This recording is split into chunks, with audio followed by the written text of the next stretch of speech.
Salam, bu gün 9-cu sinif OTK buraxılışına baxırıq. Ayın 11-i yanvar keçirilən. Deməli, birinci sualdan başlayaq. Birinci sualda ifadələrə diqqətlə baxsaq, işarələrini biz müəyyən edə bilərik. Burada baxırıq, b kvadratı həmişə müsbət bir ədəddir. Onda belə çıxır ki, a mənfi bir ədəddir. A-nın mənfi olduğunu öyrəndik. Gəldik bura. B-si 0-dır. Bu haqda bir məlumat vermək olmaz. Ya hər ikisi 0 ola bilər, ya ən azından biri 0, biri mənfi. Bu hələ ki qalsın. Üçüncü varianta baxaq. Üçüncü variantda biz görürük ki, a kvadrat müsbət bir ədəddir. B də müsbət olmalı ki, bunların hasili bizə 0-dan böyük versin. Onda belə çıxır. B müsbətdir. B müsbət bir ədəddirsə, deməli C də 0-a bərabər olmalıdır. Çünki müsbət ədədi 0-a vuranda 0 alına bilər. C də bərabərdir 0-a.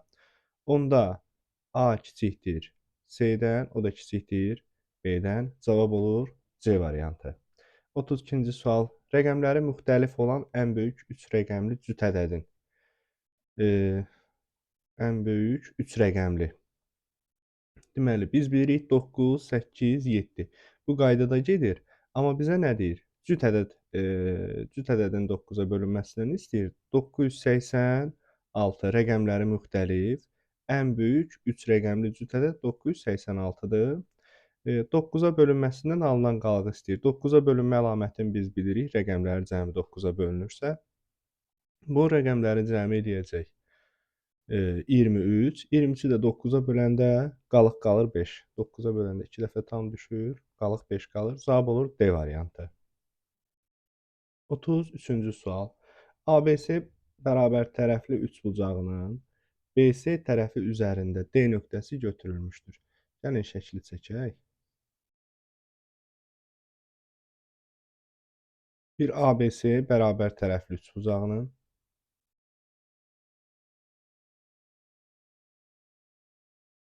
BC tərəfi üzərində D nöqtəsi götürülmüşdür. Bu üçbucağın AB tərəfi ilə 20 dərəcəli bucaq əmələ gətirən,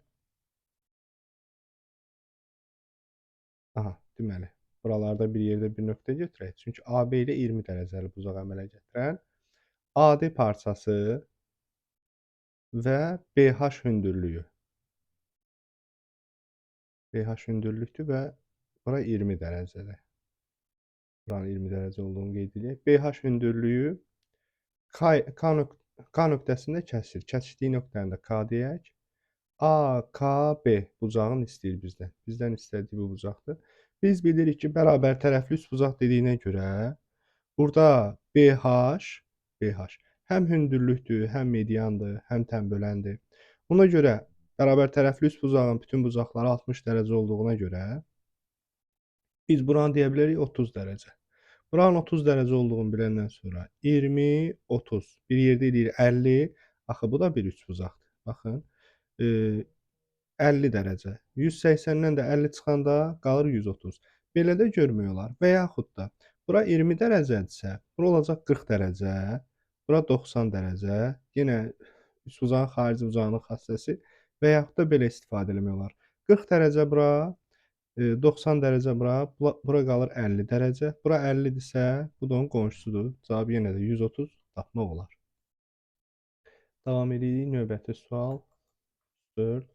Yan tərəfi 5 olan bərabər yanlı trapesiyanın oturacaqları, deməli, bərabər yanlı trapesiya deyirsə, unutmayaq. Çalışın hündürlük çəkin. 2 dənə hündürlük. Trapesiyada çünki çox işlənir bu. Bərabər yanlıdır. Oturacaqları 6 və 12. Yan tərəfi də 5. Baxın, 2 dənə hündürlük çəkək. Və burada bir düzbucaqlı yaranır da, hündürlük də axı. Qarşı tərəflər bir-birinə bərabər olur. Yəni, burada olur 6. Və bütövlükdə 12-dir axı. Əgər 12-dən 6 çıxıb 2-yə bölsək, bu yerdə qalan kiçik hissələri tapmış olaraq. Bərabər yanlı olduğuna görə bunlar bir-birinə bərabərdir. Çünki buradakı üçbucaq və buradakı üçbucaq bir-birinə bərabərdir. Vəssalam, bizdən hündürlüyü istəyir. Burada da Pifaqor teoremindən istifadə etmək olar. 5-in kvadratından 3-ün kvadratını çıxırıq. Qalır 4-ün kvadratı. 3, 4, 5 üçbucaqdır. Trapesiyanın hündürlüyünü istəmişdi bizdən. Cavab olur B. Mənası yoxdur. Bir kəsr ifadənin mənası o zaman olmur ki, məxrəc 0 olsun. Çünki bir ədədi sıfıra bölmək anlayışı yoxdur. Yəni a kvadratı çıx 2a sıfıra bərabər olanda bu ifadənin mənası olmayacaq. Natamam kvadrat tənlikdir, həll eləyək. A-nı çıxarıq mötərizə xaricinə və hər ikisini ayrı-ayrı sıfıra bərabər edirik vuruqların. Vuruqlardan biri A-dır. A1 bərabər 0. Bir də A çıx 2-ni sıfıra bərabər edirik. Buradan da A2 bərabərdir 2. Bizə deyir A-nın hansı müsbət qiymətində? Kəsrin mənası yoxdur. Cavab olur 2, B variantı. Radiusu 8 olan çevrənin uzunluğu biz bilirik ki, 2 pi r. Düsturu aparıb yerinə qoyub hesablamaq olar. 16 pi. Radiusun 2 qatını piyə vuruq. Cavab olur C variantı. 37. Fərqi 46 olan qonşu bucaqlardan kiçiyi. Qonşu bucaqlar biz bilirik ki, cəmi 180-dir. Yəni, hər hansısa bir açıq bucağı 2 yerə böləndə qonşu bucaqlar yaranır. Baxın, burada bu bucaqla bu bucaq qonşu bucaqlardır. Baxın, fərqi 46, nə bilim, biri o birisindən 10 dərəcə böyük, 20 dərəcə böyük. Belə bir şeylər görəndə 2 dənə bucaqdır. Fərq 46-dırsa, deməli, biri o birisindən 46 dərəcə böyükdür. Birinə x deyin, digər də olsun x üstəgəl 46. Axı, fərqləri 46-dır. Məsələn, bunların cəmi, yəni bu bucaq və bu bucağın cəmi 180 dərəcədir. X üstəgəl 46 dərəcə bərabərdir 180. Buradan 2x bərabərdir. 180-dən 46-nı çıxacaq, eləyəcək 134. X bərabərdir 77 dərəcə. Bizdən kiçik olanı istəyirdi, yoxsa səhv hesabladıq? Hə, 67 dərəcə. Məni səhv elədik. 67 dərəcə cavab olur Y variantı. 38. Fərq azalandan A vahid kiçikdir. Deməli, azalan, çıxılan fərq. Deyir ki, fərq azalandan A vahid kiçikdir. Onda belə çıxır ki, çıxılanımız bizim A-ya bərabərdir. Cavab olur Y variantı. Biraz misal üstündə göstərəndə daha yaxşı olar. Məsələn, 10 çıx 4 bərabərdir 6. Görürsünüz, fərq 10-dan, yəni 6 10-dan 4 vahid kiçikdir. Niyə? Çünki 4 çıxmışam. Əgər A vahid kiçiksə, deməli A çıxmışıq da. Çıxılanımız bizim A'dır. Y variantı olacaq ona görə. Çoxhədlisinin vuruqları ayırın. İki ifadənin kubları kimi baxa bilərik. 64x üstə 6-ya 4x kvadratının kubu çıxılsın. 27y kubuna da 3y-in kubu kimi baxsaq və A kubu çıx B kubunu tətbiq edirik. B olur da. Birinci çıx ikinci, yəni 4x kvadratı çıx 3y vurulsun. Birincinin kvadratı 16x kvadrat. Üstə gəl. Birincinin ikinciyə hasili 12x kvadrat y. Üstə gəl ikincinin kvadratı 9y kvadratı. Cavab olacaq, baxaq, C variantı. 40-cı sual. İfadəsini sadələşdirin. Əsaslar eynidir. Üstləri toplayırıq. 3-ün üstünə mənfi 1 gəlir. Eləyir A üstü 2-nin kubu. Burada A üstü 2 alınır. Üstündə də 3. Vurulsun A üstü 4. Qüvvəti qüvvətə yüksəldəndə üstləri bir-birinə vururuq. Olur A üstü 6 vur. A üstü 4. Burada da yenə üstləri toplayırıq. Cavab olur A üstü 10. B variantı. 41-ci sual. Bizdən kəsişməni istəyir. Kəsişmədə biz bilirik ki, daha doğrusu kəsişmədə olan elementlərin sayı. Kəsişmədə ortaq olan elementləri götürürük. 5 var ortaq, 6 var, 7 var. 3 dənə elementimiz ortaqdır. Cavab olur C variantı. İfadəsində vurğu kök işarəsi altından çıxarın. Baxın, bu biraz çaşdırıcı sualdır yenə. Burada A kubu bir mənfi ədəddir. Niyə mənfi ədəddir?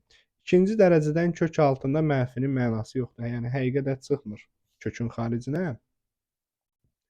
Ona görə A kubu mənfi olmalıdır ki, biz mənfi 32-yə vuranda müsbət ədəd alınsın və ifadənin mənası olsun. Onda belə çıxır ki, A kiçikdir 0-dan. A-nın 0-dan kiçik olduğunu qəbul elədik.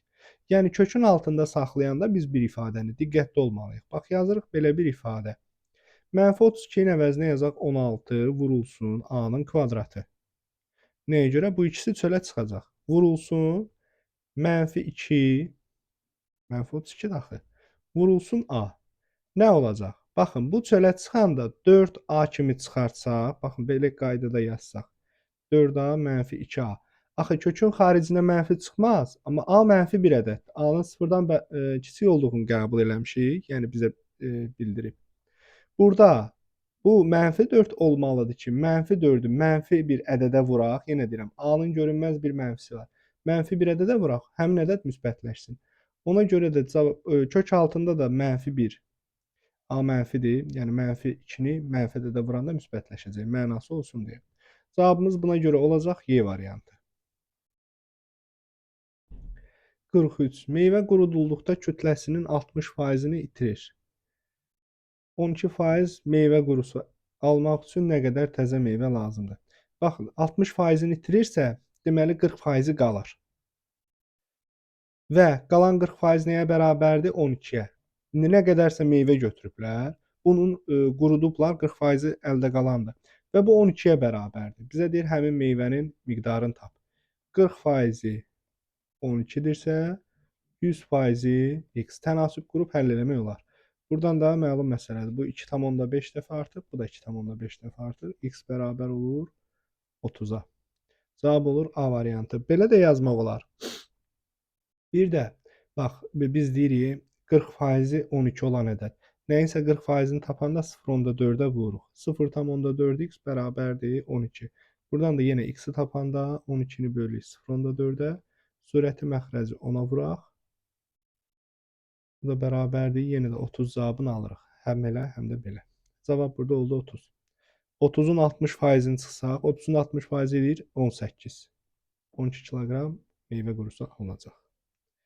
İfadəni sadələşdirin. Vurğuları ayıraq. Yuxarıdakı ifadəyə A kvadrat çıx 16. Biz bilirik ki, A çıx 4, A üstəgəl 4. Vurğulara ayrışılır. İki ifadənin kvadratları fərqi. Aşağıdakı ifadə vurğulara ayrılıb. A üstəgəl 4-ün kvadratı. Vurulsun 4 üstəgəl A. Burada da nəyi? -2-ni çıxaraq gəlin burada mötərizə xaricinə. -2-ni çıxardanda qalır A çıx 4. Baxın, -2-ni A-ya vuranda -2A, -2-ni -4-ə vuranda müsbət 8. 4 üstəgəl A, A üstəgəl 4. Eyni bir şeydir. Bunlar ixtisar getdi. Bax, bu birini apardı. A çıx 4-lər də ixtisar getdi. Yuxarıda nə qaldı? Yuxarıda qaldı A üstəgəl. A üstəgəl 4 var da. Buradakı A üstəgəl 4 bunu da apardı. Baxın, 2 dənə A üstəgəl 4 var. Bu getdi. A çıx 4-lər getdi. Qaldı nə? Yuxarıda qaldı 1, aşağıda -2. Yəni cavabımız olur -2-də 1. Və yaxud -0,5. D variantı. 45-ci sual. Bəli. Bu sualda baxın, bizə nə verib? Verilən ədədləri sadəcə çevirməliyik adi kəsrə. Adi kəsrə çevirəndən sonra hesablamanı apararıq. Baxın, saf dövr onluq kəsirdir. Biz burada demişik, məxrəcdə neçə dənə rəqəm varsa, məxrəcdə o qədər 9 yazırıq. Surətdə də mötərizədəki ədədin özü. Üstəgəl 1,9-da 3, üstəgəl 2,9-da 3. Heç burada ixtisar falan aparmayaq. Tam hissələri 1 toplayırıq. 3 tam.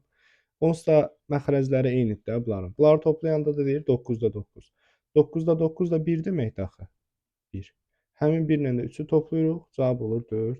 B variantı. Tərəfləri 4, 6 olan paralelogramın perimetri. Tərəfi A olan rombun perimetrinə bərabər olarsa. Baxın, tərəfləri 4, 6 olan bir paralelogram çəkək. 4, 6. Bunun perimetri biz birlikdə 2 dənə qarşı tərəflər bir-birinə bərabərdir. 2 dənə 4, 2 dənə 6. Yəni 2 vurulsun, 4 üstəgəl 6. Bu deyir 20. Bu paralelogramın perimetridir. Rombun tərəfi deyir A olarsa, rombun perimetri 20-yə bərabərdir. Biz də bilirik rombun bütün tərəfləri bərabərdir. O paralelogramın bir növüdür. Sadəcə en uzunluq anlayışı yoxdur. Bütün tərəflər A-dır. 4A bərabərdir 20. 4A bərabərdir 20 olarsa, A da deməli bərabərdir 5-ə. Bizdən A-nı istəyirdi, cavab olur 5. 47-ci sual sadələşdirib ixtisar eləyəndən sonra cavabı ala bilərik. Yuxarıda a kvadrat çıx b kvadratdır. Yəni 2026 çıx 2025 vur 2026 üstəgəl 2025. Çıxanda 1 eləyir, toplayanda eləyir 4041. Hə, 4051. 4051. Aşağıda da 4051. Üstəgəl yenə 2024 2025 çıxanda 1 eləyir, toplayanda eləyir 4049. Məxrəzdə də 4049. 4049, 5051 ixtisar gedir, 2 dənə 1 qalır. Həmin onları da toplayanda cavab eləyir 2. Mərkəzi O nöqtəsində olan çevrədə AT toxunan, deməli AD kəsən, AC-ni bizə verib 4, CD-ni verib 5. Bizdən AT-ni istəyir X. Bizim belə bir düsturumuz var. Toxunanın bir nöqtədən çevrəyə deməli kəsən və toxunan çəkilibdirsə, toxunanın kvadratı, yəni AT-nin kvadratı bərabərdir. Bütöv kəsən vur onun xaricdə qalan hissəsi. Bütöv kəsən vur onun xaricdə qalan hissəsi. Adətən edilən səhv nə olur? AC-ni vururlar CD-yə, deyirlər X-in kvadratıdır. Düstur elə deyil, unutmayaq. Bütöv kəsən vur onun xaricdə qalan hissəsi. Deməli, x-in kvadratı bərabərdir. Bütöv kəsənin uzunluğu 9 olur da. Buranı 4, buranı 5 ver baxaq. 9 vurulsun. Xaricdə qalan hissədə 4. Buradan da x bərabərdir. Kök altında 36. O da eləyir 6. Cavabımız olacaq 6. 8. 9-cu suala gəldik. Sadə bir xətti tənliklər sistemidir. Bu tənliyi həll eləyəndə, deməli, bizdən çıxmanı istəyir. Bəzən ola bilir ki, birbaşa cavabı tapa bilirik. Buna görə sən alt-alta toplasaq, yox, bizə bir şey vermir, çıxsaq, o da bir şey vermir. Gəlin tapaq. Yuxarını 3-ə vuraq, aşağını 2-yə vurarıq. Yuxarını 3-ə vuranda olur 9x, çıxılsın 6y, hər bir həddin 3-ə vuranda, bərabərdə 36. Aşağında 2-yə vuraq, 4x, üstə gəl 6y, bərabərdir mənfi 10-a. Alt-alta toplasaq, alınır belə bir ifadə. Y-lər gedəcək, alınacaq 13x bərabərdir. 36 ilə də mənfi 10-u toplayırıq, eləyir 26, x bərabərdir 2. X-i 2 tapdıq, aparıb yazıb yerinə, y-i də tapaq. Deməli, x-in yerinə burada 2 yazanda 4, üstə gəl 3y bərabərdir mənfi 5. 3y bərabərdir. 4 keçir digər tərəfə, yəni mənfi 5-dən 4-ü çıxacaq. Olur mənfi 9, y də bərabərdir mənfi 3. Bizdən x çıx y istəyir. Baxın, yenə burada da edilən səhvlərdən biri. Gətirib yazırlar 2 çıx 3. Amma bizdə nədir? Y-imiz mənfi 3-dür. 2 çıxılsın mənfi 3. Bu da olacaq 2 üstə gəl 3. O da bərabərdir 5-ə. Davam edirik. 50-ci sual. İfadəsinin qiymətini hesablayın. Baxın, 2 əsasdan göstərək bunları. O zaman cavab alınacaq. M-in də yerinə 4-də 1 yazarıq. M bərabərdir 4-də 1. %25-i ixtisar eləyəndə 4-də 1 qalır. 256-nı yazırıq. 256, 2 üstü 8. 10 üstündə də 3M. 3M nədir? Yəni 3 vurulsun 4-də 1. Bu da 4-də 3 deməkdir də. Üstə gəl. 4 2-nin kvadratıdır. Onun üstündə mənfi 2 var. Mənfi 2-ni 4-də 1-ə vuranda mənfi 2-də 1. Yəni buradan yazaq. 4-də 1 vurulsun mənfi 2. Baxın, ixtisar gedir. Cavab qalır mənfi 2-də 1. Bunu bildik. Və salam. Qüvvəti qüvvətə yüksəldəndə üstləri bir-birinə vururuq. 8-i 4-də 3-ə vuracağıq. 8 vurulsun 4-də 3. İxtisar gedir. 2 qalır. Olur 6. 2 üstü 6. Üstə gəl. Burada da 2-ni 2-də 1-ə vuracağıq. Qalacaq 2 üstü mənfi 1. Bu da bərabərdir. 2 üstü 6, 64. 2 üstü mənfi 1. Biz bilirik ki, 2-də 1. Yəni 2 üstü 1 nədirsə, onun tərsini verir. Üstə gəl 2-də 1. Cavab olur 64 tam 2-də 1 və ya 64 tam 10-da 5. Gəldik 51-ci suala. Çarpaz burada gəlin K ilə əvəz eləyək və salam. İşimiz alınacaq. A-mız 3K-dır. 3K. B-imizdə 5K-dır. Nisbətləri axı 3/5-dir. Vəssalam. B-nin yerinə 5K yazaq.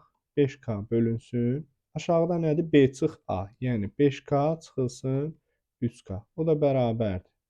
5K bölünsün 2K. Buradan onsuz da K'lar gedir. Cavab qalır 2,5. 5-i 2-yə böləndə 2,2-də 1, yəni 2,5. Gəldik 52-ci suala. Romda A bucağını bizə verib və C bucağını verib. Və biz bilirik paralleloqramda romb, qarşı bucaqlar bir-birinə bərabər olur. Yəni A bucağı ilə C bucağı bərabərdir. Yəni 3x çıx 10 bərabərdir 2x üstə gəl 10-a. Burada 3x-dan 2x-i çıxırıq. 2x keçirik bir tərəfə, qalır x bərabərdir. 10-un üstünə bu 10-u gəlirik. Yerin dəyişən işarəsini dəyişir, axı burada mənfidir. Deməli, x-imiz oldu 20. Biz x-i tapmışıq. A bucağını, C bucağını tapmamışıq. X-i aparıb yerinə yazanda 20-ni yəni 2-yə vuranda 40, üstünə də 10 gəlir 50. Deməli, A bucağı oldu 50. Biraz yaxınlaşdıraq. Aha, A bucağını tapdıq 50. Deməli, iti bucağı 50-dirsə, paralleloqramın kör bucağı, yəni B bucağı ilə D bucağı hər biri ayrı-ayrılıqda olur 130. Amma bizdən A, B, D-ni istəyir. Baxın, istədiyi bucaq budur. Biz bilirik ki, rombla kvadratda diagonal həm də tənböləndir. Bucağın tənböləni. Yəni, bura 130 dərəcədirsə bütöv. 130-u 2 bərabər hissəyə bölür. Cavab olur 65. Bu sualın cavabı da oldu 65 dərəcə. 53-cü sual. Yəni, ABC düzbucaqlı üçbucağında bütün hamısını verib, gəlin verilənləri qeyd edək elə şəklin üzərində. AB-ni 11 verib, BC-ni verib kök altında 21 və AD-ni verib 8. Bizdən də BD-ni istəyir. Bunu istəyir. Buna x deyək. Bizim tapacağımız bax budur. Deməli, uşaqlar, burada biz DC-ni tapmalıyıq birinci. Bir dənə hələ ki x formada çəkim. Çünki belə çəkəndə daha rahat görəcəksiniz. Tapa bilirik. Baxın. B, A və C. Buranı verib köşdə 21, bura 11. Biz buranı tapa bilirik də, yəni AC-ni. 11-in kvadratından 21-in kvadratını çıxırıq. 11-in kvadratı edir 121. 21-in kvadratı elə 20. Yəni kök altında 21-in kvadratı 21. Oldu 100. 100-dən də çıxır 10. Deməli, bax, AC bütövlükdə 10-dur. Bu hissə 8-dirsə, deməli, bura qalıb 2. Vəssalam. X-i də tapmaqdan ötürü yenə bu bir düzbucaqlı üçbucaqdır. BDC. Köşdə 21-in kvadratı ilə 2-in kvadratını toplayırıq. Köşdə 21-in kvadratı elə 21. 2-in kvadratı da 4. Oldu 25. 25-dən də 5 çıxır. Bu x-in kvadratıdır. X-in kvadratı 25-dirsə, x-imiz də olur 5. Cavab olur 5. 54. ABC çoxluqların ilk 120 natural ədəddən uyğun olaraq 3-ə, 4-ə, 5-ə qalıqsız bölünən natural ədədlər çoxluğu olarsa, ştrixlənmiş hissədə olan ədədlərin sayını tapın. Baxın, 120 dənə natural ədəd düşünək və 3-ə, 4-ə, 5-ə bölünən. Deməli, necə düşünəcəyik? 3-ə bölünən ədədlər 120-ni böləcəyik biz 3-ə, A çoxluğunu tapmaqdan ötürü. Deməli, NA 1-dən 120-yə kimi neçə dənə 3-ə bölünən ədəd var? Onu tapmaqdan ötürü. 120-ni bölürük 3-ə. 40 dənə NA var. NB-ni tapmaqdan ötürü, yəni B çoxluğundakı elementləri. 120-ni bölürük 4-ə. 30 dənə 4-ə bölünən ədəd var. NC bərabərdir. 120-ni bölürük 5-ə. 24 dənə də 5-ə bölünən ədəd var. İndi, axı elə ədəd var, mən götürüb, məsələn, bura 40 yaza bilmərəm. Elə ədədlər var ki, məsələn, həm 3-ə bölünür, həm 4-ə, həm 4-ə bölünür, həm 5-ə. Düşünməyimiz necə olacaq? Bax, A ilə B-nin kəsişməsi. Yəni, həm 3-ə, həm 4-ə bölünən ədədlərin sayını tapmaqdan ötürü. Deməli, 3-ə və 4-ə bölünən. Biz bilirik, 3-ə və 4-ə bölünürsə, həmin ədəd 12-yə bölünür. 120-ni 12-yə böləcək. Görək, neçə dənə 12-yə bölünən ədəd var? 10 dənə. Baxın, mən tutalım 3-ə bölünən ədədlər demişik də aya. 3 yazdım. 6, 9, 12, 15. Axı, indi B çoxluğuna da 4-ə bölünənləri yazıram. 4, 8, 12, 16. Axı, 12-ni 2 yerdə belə yazmaq olmazmı indi diaqramda? 12-ni burada ortada yazmalıyıq. Sonra 24-ü ortada da yazacağıq. Bir sözlə 12-yə bölünənləri yazacağıq. 12-yə bölmə səbəbimiz budur. N A ilə S-nin kəsişməsi. Deməli, A 3-ə bölünənlərdir, S də 5-ə bölünənlər. 15-ə bölünən ədədləri tapacağıq. 120-ni böləcəyik 15-ə. Böləcək neçə? 8. Bir də N B ilə S-nin kəsişməsi. Həm 4-ə, həm 5-ə. Yəni 20-yə bölünən ədədlər. Bölünsün 20. Əkobunu tapırıq da. Burada verilən ədədin əkobunu tapırıq. Bu əkobu ifadə edir. 6 dənə bu. Amma bir şeyi unutmayaq. Həm A-ya, həm B-yə, həm C-yə bölünən də var. Onları da baxın burada yazacağıq. Üçünün kəsişmə nöqtəsində. Deməli, N, A kəsişir B, o da kəsişir C. Bu da bərabərdir. 120 bölünsün. Həm 3-ə, həm 4-ə, həm 5-ə bölünən ədəd 60-a bölünən ədəd. 2 dənəsi baxın buradadır. 2 dənəsi buradadır. Deməli, bizdən istəyir bu iştirixlənmiş hissəni. Bu iştirixlənmiş hissə nədir? A ilə B-nin kəsişməsinin, yəni burada göstərək. A ilə B-nin kəsişdiyi ərazi də bura. Düzdür, bütövlükdə. Neyniyib? Ortaq olanları çıxıb. Baxın, buradakıları çıxıb. A ilə B-nin kəsişməsini biz neçə tapmışıq? A ilə B-nin kəsişməsində 10 dənə element var. 10 dənə bütövlükdə. Bunun 2 dənəsi bura düşüb. Bax, üçünün kəsişməsi 2 dənədir. Deməli, 8 dənə burada element qalmalıdır. Cavabımız olur 8. Biz burada hər şeyi tapdıq. Amma qısa da eləmək olardı. Cavabımız olacaq 8. Bütövlükdə bax, A ilə B-nin kəsişdiyində, kəsişmə ərazisində, yəni hər ikisinə həm 3-ə, həm 4-ə bölünəndə A ilə B-yə. 10 dənə ədəd var cəmi. 10 dənə. Həm 3-ə, həm 4-ə bölünən. 10 dənəsi ortadadır və bunun 2 dənəsi həm də 5-ə bölünəndir. Bu ərazi üçünün kəsişməsidir axı. Bütöv bu ərazidən buranı çıxıb. Baxın, qırmızıladığım ərazini çıxıb. Bura 2 dənə qalıbdır. Onda burada olacaq 8. Cavabımız 8 bir sözlə. 15-ci sual. Cəmi 77 olan 3 ədəddən ikinci ədəd birincidən 3 dəfə böyük. 3 dənə ədədi qeyd edək. İkinci ədəd birincidən 3 dəfə böyük. Birinciyə x desək, ikinci birincidən 3 dəfə böyüksə olur 3x.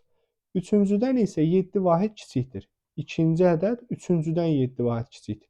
Onda üçüncü ədədimizdə 3x üstəgəl 7-dir. Üçüncü ədədimiz daha böyükdür də. Aha. İkinci ədəd üçüncüdən 7 vahid kiçikdir. Bu ədədlərin hasilini tapın. Hə, cəmi verilib 77. Deməli, bunları toplayanda 77 olacaq. X-ları 1 toplayaq. 7x üstəgəl 7 bərabərdir 77. Buradan 7x bərabərdir 70. X də bərabərdir 10. X 10 tapdıq. Gətirək yerinə qoyaq, ədədlərimizi tapaq. Bura 10-dur. Bura 30-dur. Bura da 37-dir.